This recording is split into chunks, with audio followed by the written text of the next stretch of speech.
नमस्कार दोस्तों, स्वागत है आप सभी लोगों का। आज हम देखने वाले हैं ज्ञान बिंदु जेएस एकेडमी का प्रैक्टिस सेट और ये आपका क्लास प्रैक्टिस सेट है। ठीक है, तो आप इसको लगाइएगा अच्छे तरीके से और इसमें जो क्वेश्चन दिया गया है सभी आपका सिलेक्टेड है और अगर आप इसको लगाते हैं तो आपका जो रिवीजन है अच्छे तरीके से रिवीजन होगा। तो चलिए पहला प्रश्न हम क्या है इसको हम देख लेते हैं। देखिए पहला प्रश्न है कि सेंट्रोसोम विशेष रूप से भाग लेता है। जो आपका सेंट्रोसोम है विशेष रूप से भाग लेता है। ऑप्शन आपका यहाँ पे सी हो जाएगा पहले का, कोशिका विभाजन में। कोशिका विभाजन में आपका सेंट्रोसोम जो है विशेष रूप से भाग लेता है। आगे प्रश्न है कोशिका का ऊर्जा गृह यानी पावर हाउस जो है किसको कहा जाता है। कोशिका का पावर हाउस किसको कहते हैं हम सभी लोग। तो देखिए कोशिका का पावर हाउस कहते हैं माइटोकॉन्ड्रिया को। किसको कहते हैं? माइटोकॉन्ड्रिया, यानी ऑप्शन नंबर आपका सी सही आंसर हो जाएगा। निम्नलिखित कथनों पर विचार करके बताइएगा और सही कथन कौन सा है वही आपको बताना है। तो देखिए इसमें आपका समसूत्री विभाजन में कोशिका केवल एक बार विभाजित होती है एवं क्रोमोसोम भी एक बार विभाजित होता है। दूसरा पॉइंट है कि अर्धसूत्री विभाजन में कोशिका 2 बार विभाजित होती है एवं क्रोमोसोम भी 2 बार विभाजित होता है। तो आंसर की अगर हम बात करेंगे तो 1 और 2 जो है आपका यहाँ पे दोनों पॉइंट आपका यहाँ पे सही है। आगे प्रश्न है क्वेश्चन नंबर 4, बोला है कि मायोफाइब्रिल नामक रचना जो है किस ऊतक में पाई जाती है। तो ये आपको कहाँ पर देखने को मिलता है, आप सभी लोग याद रखेंगे पेशी ऊतक में। क्या हो जाएगा? पेशी ऊतक। अभी देखिए आप सभी लोग का इस पीडी का करंट अफेयर अपलोड कर दिया गया है। करीबन 800 प्लस आपका यहाँ पे मास्टर वीडियो मैंने बना करके डाल दिया था। ये आपका नवंबर एडिशन का ये बुक है इस पीडी का, उसको आप देख लीजिएगा। वीडियो लिस्ट में आपको यहाँ पे जो है मास्टर वीडियो देखने को मिल जाएगा। आगे प्रश्न है निम्नलिखित कथनों पर विचार कीजिए, सही कथन कौन सा है वही आपको चुन करके बताना है। तो इसमें देखिए आपका ना तो 1 होगा और ना ही 2 होगा, यानी दोनों कथन आपका इसमें सही नहीं है। चलिए नेक्स्ट देख लेते हैं। आगे प्रश्न है निम्नलिखित में से कौन सा परत भरण या मूल ऊतक तंत्र के अंतर्गत शामिल होते हैं। तो इसमें देखिए आपका हो जाएगा कार्टेक्स हो जाएगा, परिरंभ हो जाएगा, मज्जा तथा पी किरणें हो जाएगा। यानी ऑप्शन की अगर हम बात करेंगे तो डी जो है इसका सही उत्तर हो जाएगा। एलर्जेंस है, बताइए क्या है। तो देखिए दोस्तों इसका उत्तर हो जाएगा ऑप्शन नंबर बी जो है असंक्रामक होते हैं और IgE के श्रवण को बढ़ाते हैं। यानी ऑप्शन की बात करेंगे तो जो इसका ऑप्शन नंबर बी दिया गया है वही आपका यहाँ पे सही उत्तर हो जाएगा। नेक्स्ट प्रश्न है क्वेश्चन नंबर 8, बोला कि जब गेहूं के गूंथे हुए आटे में इष्ट कोशिकाएं मिलाई जाती हैं तो डबल रोटी कोमल और छिद्रयुक्त हो जाती हैं, ऐसा क्यों? ऐसा किस लिए ये सब होता है? तो इसका सही उत्तर आपका हो जाएगा ऑप्शन नंबर बी, CO2 का उत्पादन कर रोटी को स्पंजी बना देता है। यानी CO2 का उत्पादन करके रोटी को स्पंजी बना देता है। तो ऑप्शन आपका यहाँ पे बी सही उत्तर हो जाएगा। इसमें आपका मिलान करके बताना है क्वेश्चन नंबर 9 का, तो हम इसको मिलाते हैं अच्छे तरीके से। देखिए जो आपका यहाँ पे एनाफिलीज जो दिया गया है ये आपका हो जाएगा मलेरिया में, और क्यूलेक्स जो है ये आपका हो जाएगा तीसरे में फाइलेरिया, और एक मक्खी जो है ये आपको हो जाएगा काला आजार हो जाएगा, और सीसी मक्खी जो है ये आपका हो जाएगा किस में? तो सीसी मक्खी नींद की बीमारी। ठीक है, तो आप इसको अच्छे से याद रखेंगे। चलिए आगे हम देख लेते हैं आगे प्रश्न आपका क्या बोल रहा है। आगे प्रश्न है क्वेश्चन नंबर 10 नंबर, बोला है कि जिम्नोस्पर्म को सामान्यतः डैश बीजधारी कहा जाता है क्योंकि इनमें पुष्प का अभाव होता है तथा इनके बीजों का विकास किसी विशिष्ट जनन अंग में नहीं होता है बल्कि वे पादप की जनन संरचनाओं की सतह पर ही विकसित होते हैं। तो करेक्ट आंसर की अगर हम बात करेंगे दोस्तों तो ये आपका हो जाएगा ऑप्शन नंबर बी हो जाएगा नग्न। क्या हो जाएगा? नग्न जो है इसका सही उत्तर हो जाएगा। नेक्स्ट प्रश्न है निम्नलिखित कथनों पर विचार कीजिए, सही कथन कौन सा है वही आपको चुन करके बताना है। तो देखिए इसमें जो 11 का सही ऑप्शन है ये आपको हो जाएगा ऑप्शन नंबर ए, यानी केवल एक ही हो जाएगा। जिम्नोस्पर्म पौधे के बीजों के बाहर फल का कोई भी आवरण जो है नहीं होता है। तो आंसर आपका ऑप्शन नंबर ए हो जाएगा। नेक्स्ट क्वेश्चन है निम्नलिखित में से कौन सा राइजाइड के बारे में सही नहीं है। तो इसमें आपका गलत कौन सा है? तो सबसे पहले हम सही देख लेते हैं। इनकी रचना और कार्य संवहनी भू पादप के मूल रोम के समान होती है, जो कि सही है। ये विभिन्न ऊतकों से बनी बहुकोशिकीय संरचनाएं होती हैं, ये भी आपका यहाँ पे सही है। और जो आपका यहाँ पे ऑप्शन नंबर सी दिया गया है कि ये ब्रायोफाइट्स की निचली बाह्य त्वचा की कोशिकाओं से बढ़ने वाले उभार होते हैं, ये सही है। लेकिन डी जो है आपका यहाँ पे गलत हो जाएगा। इनमें पूर्ण विकसित तना, जड़ और पत्तियां होते हैं, ये आपका गलत है। प्राणियों के निम्नलिखित वर्गों में किसमें त्रिकोणीय हृदय होता है?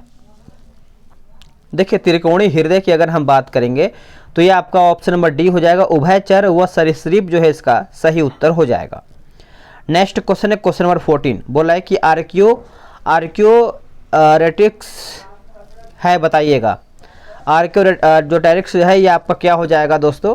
तो ये आपका हो जाएगा ऑप्शन नंबर ए, यानी जुरेसिक युग का सर्वपुरातन पक्षी हो जाएगा।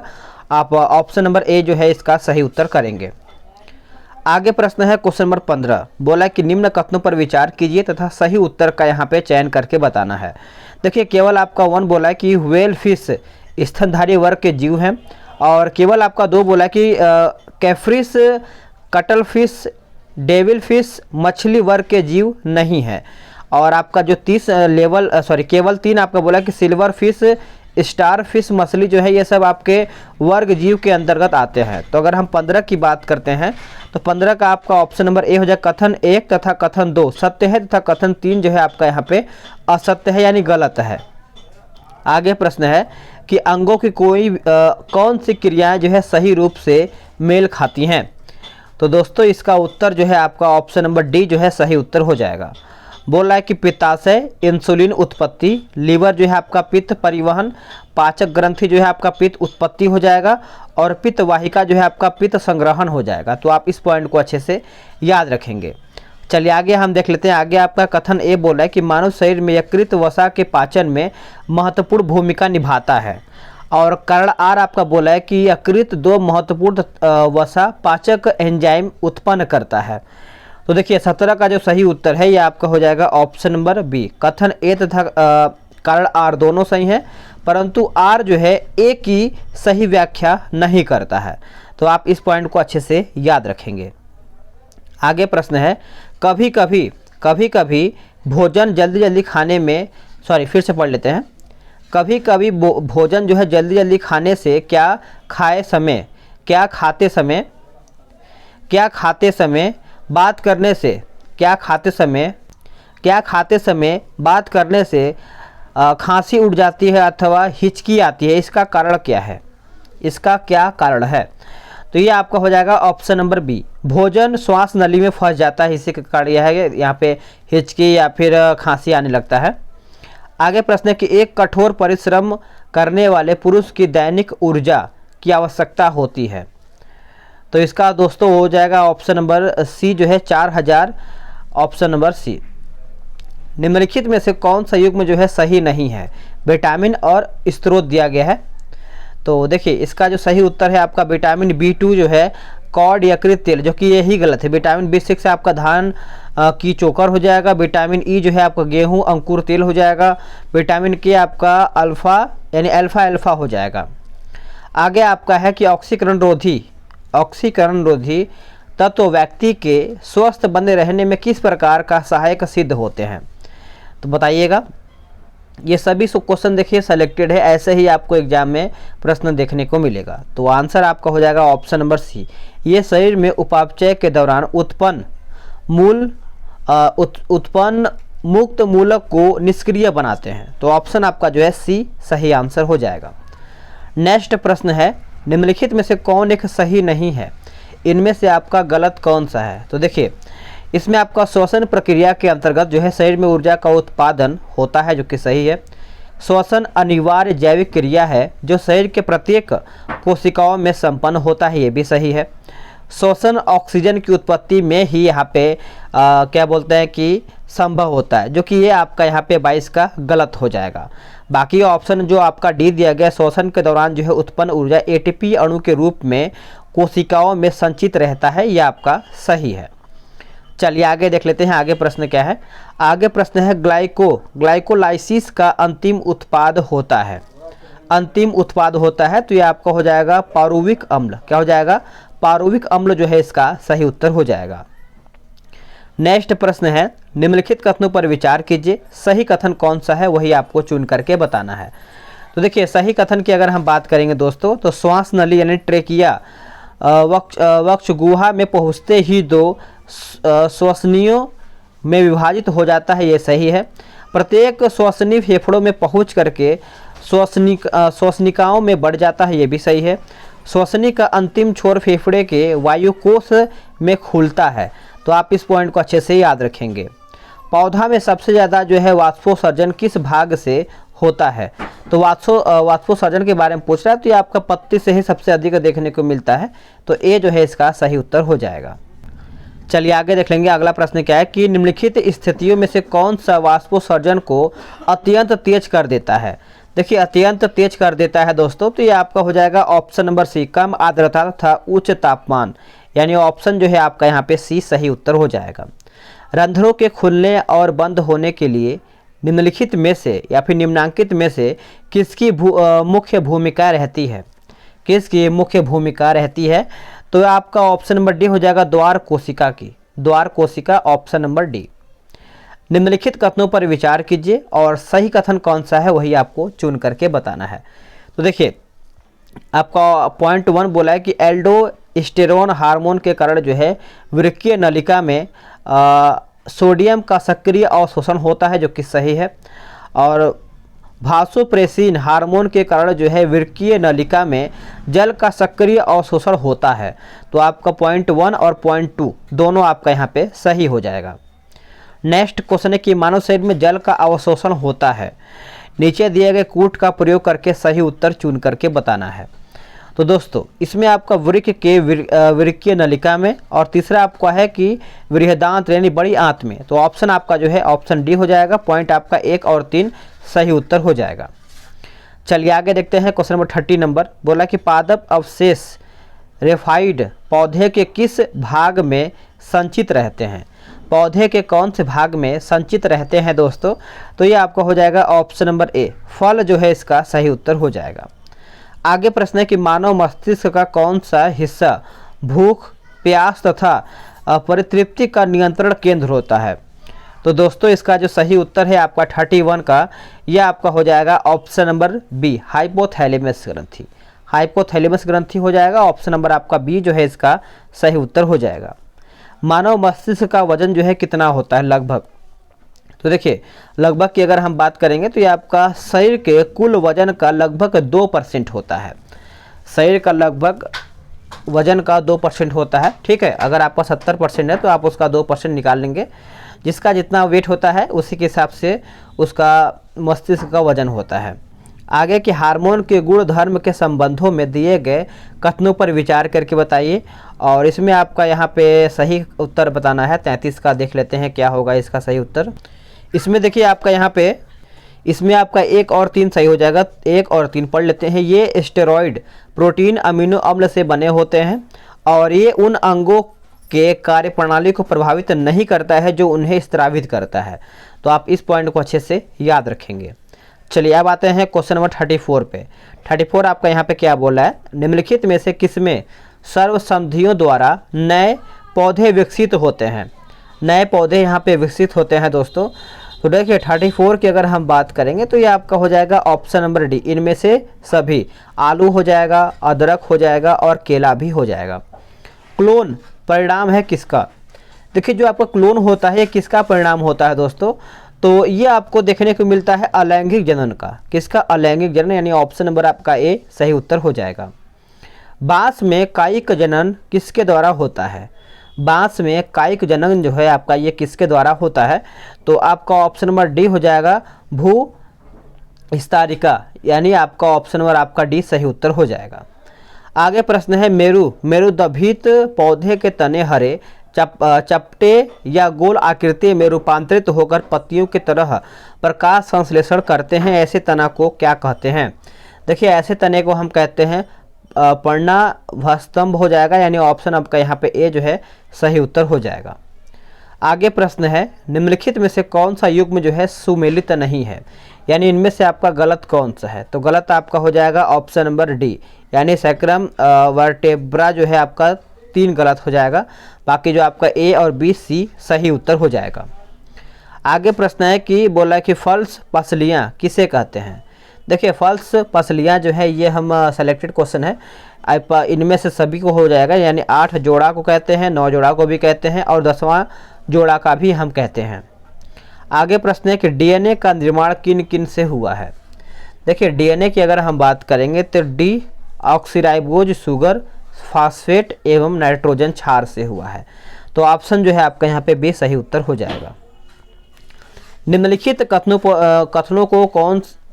कथन कौन सा सही है, तो बताइएगा इनमें से कौन सा कथन है जो आपका यहाँ पे सही दिया गया है। तो इसमें जो आपका 41 दिया गया है इनमें से सभी आपका सही है। हीमोफीलिया तथा वर्धानता से संबंधित जीन एक्स गुणसूत्र में पाया जाता है। एक्स गुणसूत्र पर स्थित लवणों का स्थानांतरण माता से संतानों में होता है, ये सही है। एक्स गुणसूत्र पर स्थित लवणों का स्थानांतरण पिता से संतानों में नहीं होता है। आगे प्रश्न है 42 नंबर, ये आपका बोला है कि निम्नलिखित में से कौन सा कथन जो कि लामार्कवाद से संबंधित नहीं है, यानी इनमें से आपका गलत कौन सा है। देखिए इसमें आपका जो पहला पॉइंट दिया गया है यानी ऑप्शन नंबर ए सही है। जीवन के अंदर की शक्ति शरीर के विभिन्न अंगों की वृद्धि करती है और परिवर्तित वातावरण का जंतुओं पर अप्रत्यक्ष प्रभाव पड़ता है और इससे नई आवश्यकता उत्पन्न होती है। ठीक है, सी गलत है। भोजन तथा आवास सीमित होने के कारण जो है जंतुओं से आपस में अस्तित्व के लिए संघर्ष होता है, ये आपका पॉइंट जो है गलत हो जाएगा।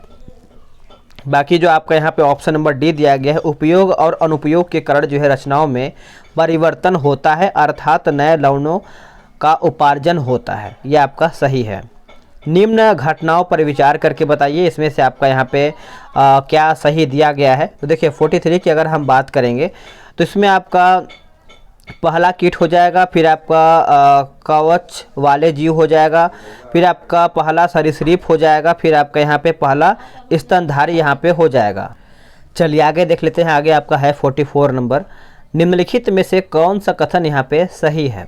इनमें से कौन सा कथन सही है दोस्तों। देखिए इसमें आपका ऑप्शन नंबर ए ही सही है। जैव मंडलीय पारिस्थितिकी तंत्र में ऊर्जा का प्रवाह जो है एक दिशीय होता है। तो आपका 44 का जो सही आंसर है ये आपका ऑप्शन नंबर ए सही उत्तर हो जाएगा। नेक्स्ट क्वेश्चन है, बोला है कि मरुदुभिदों में लंबा मूल तंत्र होता है, ऐसा क्यों होता है। तो देखिए ऑप्शन नंबर आपका बी हो जाएगा। गहरे जल स्तंभों से जल अवशोषित करने जड़ें गहराई में चली जाती हैं, यानी 45 का जो सही आंसर है यह आपका ऑप्शन नंबर बी सही उत्तर हो जाएगा। नेक्स्ट प्रश्न है कि दो जातियां जिनमें दोनों साथी एक दूसरे के लाभकारी होते हैं तब इसे कहा जाता है क्या। तब इसे हम कहते हैं सहजीविता कहते हैं। सी जो है इसका सही उत्तर हो जाएगा। चलिए आगे हम देख लेते हैं। आगे प्रश्न क्या है कि निम्नलिखित कथनों पर विचार करके बताइए और उपयुक्त कथन में से कौन सा सही है। तो देखिए इसका सही की बात करेंगे तो 1 2 3 सही है, पढ़ लेते हैं इसको अच्छे तरीके से। बोला कि अनवरत जैविक प्रदूषक पर स्टॉकहोम सम्मेलन एक वैश्विक संधि है जिसमें मानव स्वास्थ्य एवं पर्यावरण को रसायन से बचाना है। दूसरा है कि यह संधि 2004 से अस्तित्व में आई तथा भारत में यह संधि 2006 से लागू हुआ है। भारत में स्टॉकहोम सम्मेलन के संधि के क्रियान्वयन के लिए NIP the national implementation plant यानी प्लान का यहाँ पे गठन किया गया है। ठीक है, चलिए आगे देख लेते हैं। आगे आपका है बोला कि संकटग्रस्त स्पीसीज के संबंध में निम्नलिखित में से कौन सा वक्तव्य जो है आपका यहाँ पे सही नहीं है, यानी इनमें से आपका गलत कौन सा है। देखिए स्पीसीज की जो संख्या है क्रांतिक सीमा से कम हो रहा है या फिर कम रह गया है, जो कि सही है। ये स्पीसीज संकटग्रस्त होता है, ये भी आपका यहाँ पे सही है।